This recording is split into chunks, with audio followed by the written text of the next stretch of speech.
ആരാധന എന്ന് പറയുന്നത് നമ്മുടെ വിശ്വാസത്തിൻ്റെ പ്രഖ്യാപനവും വിശ്വാസത്തിൻ്റെ വ്യാഖ്യാനവുമാണ്. അതുകൊണ്ട് നമ്മുടെ ആരാധന ക്രമങ്ങളൊക്കെ എടുത്തു വെച്ച് അതിൻ്റെ പ്രമേയോത്സവങ്ങളൊക്കെ എടുത്തു വെച്ച് നമ്മൾ തക്സി ഒഴിച്ച് ബാക്കിയൊക്കെ നിങ്ങളൊന്ന് എടുത്തു വെച്ച് എന്ത് ചെയ്യണം? വായിച്ച് പഠിക്കുന്നത് നല്ലതാണ്. സഭയുടെ വിശുദ്ധ വചനം പഠിക്കുന്നതിന് മുമ്പ് ആദ്യം പഠിക്കേണ്ട സഭയുടെ ക്രമങ്ങളാണ്. എന്നിട്ട് വചനം വായിക്കുമ്പോൾ ഇതിൻ്റെ മർമ്മങ്ങളെ നമുക്ക് കൂടുതൽ വ്യക്തമാകും. പിതാക്കന്മാരിങ്ങനെ വൈദികരുടെ ശവസംസ്കാര ശുശ്രൂഷ രേഖപ്പെടുത്തിയേക്കാണ്.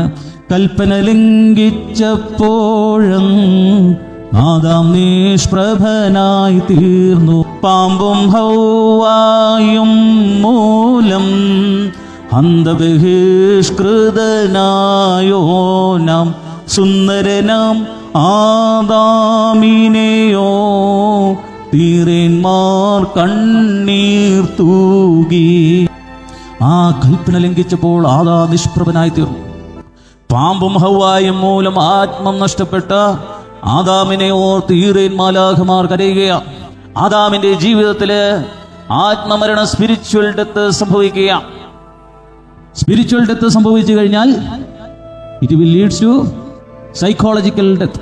പരസ്പരം കുറ്റപ്പെടുത്താനും ഭയവും കുറ്റബോധവും അപകർഷതാബോധവും ഇങ്ങനെ പലതും മനുഷ്യന്റെ ഉള്ളിൽ കിടന്ന് തിങ്ങാൻ തുടങ്ങും. അപ്പൊ കൽപ്പന ലംഘിക്കുന്നവൻ ആരാണ്? കൽപ്പന ലംഘിക്കുന്നവൻ മരിച്ചു. ശാന്തമായിട്ടൊന്ന് പരിശോധിക്കണം കൽപ്പനയുടെ മേഖലകളിൽ ഉണ്ടായിട്ടുള്ള ലംഘനങ്ങൾ. ഏതെങ്കിലും ധ്യാനകേന്ദ്രത്തിൽ പോയിരുന്ന ആദ്യത്തെ 2 ദിവസം ഈ കൽപ്പനകളെ കുറിച്ചുള്ള നല്ല ക്ലാസ് കിട്ടും. അതൊക്കെ ഒന്ന് കേട്ട് ഒന്ന് പരിശോധിക്കണം. ഈ കൽപ്പനയുടെ മേഖലകളിൽ വന്നിട്ടുള്ള ലംഘനങ്ങളാണ് പാപം.